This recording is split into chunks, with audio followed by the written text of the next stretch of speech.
সঙ্গে কোনো কাজ রয়েছে না এদের খোদা? শুধু বলবো ইয়াকুবের কোনো অধিকার নেই ফাদ্দানের লোকের কাছে আমার অবস্থান নড়বড় করে দেয়া। কি হয়েছে রাহেলা? রাহেলা, রাহেলা,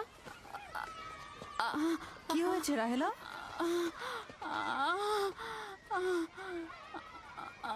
রাহেলা, রাহেলা, কি হলো তোমার?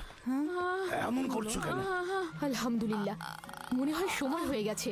যাও ধাত্রীকে খবর পাঠাও। আচ্ছা আচ্ছা, যাও, চলো আমরা সবাই মিলে ওকে ঘরে নিয়ে যাই। হ্যাঁ চলো চলো, চলো ঘরে নিয়ে এই যে, যাই ওকে। আস্তে। আস্তে পলাশ, বলুন জনাব। যাও তুমি মরুভূমিতে যাও, ইয়াকুবকে বলো এখনই যেন চলে আসে। খুবই দ্রুত যাও। জি আচ্ছা। আমার ঘোড়াটা নিয়ে যাও।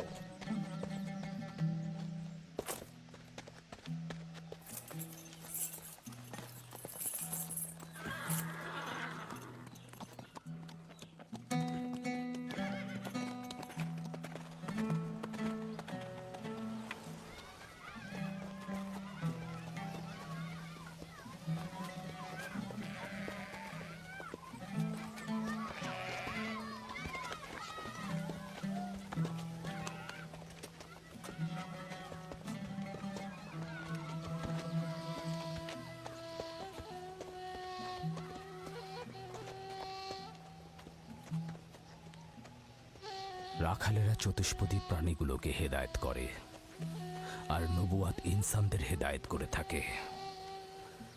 সম্ভবত এ কারণেই অধিকাংশ নবী রাখাল ছিলেন।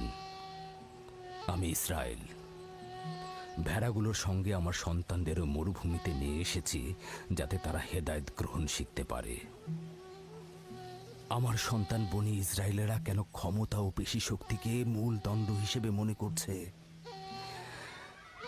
আমি তো তাদেরকে পেশি শক্তি বা জোর করে চাপিয়ে দেওয়া কোনো কিছু শিক্ষা দেইনি।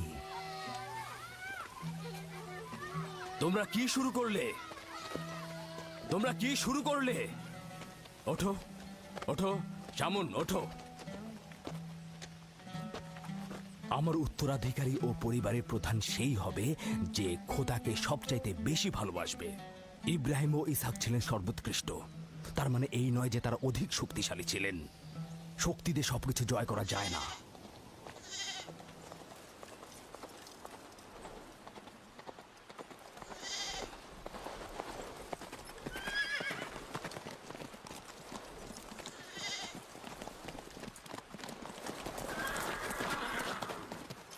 কি হয়েছে ফারাজ?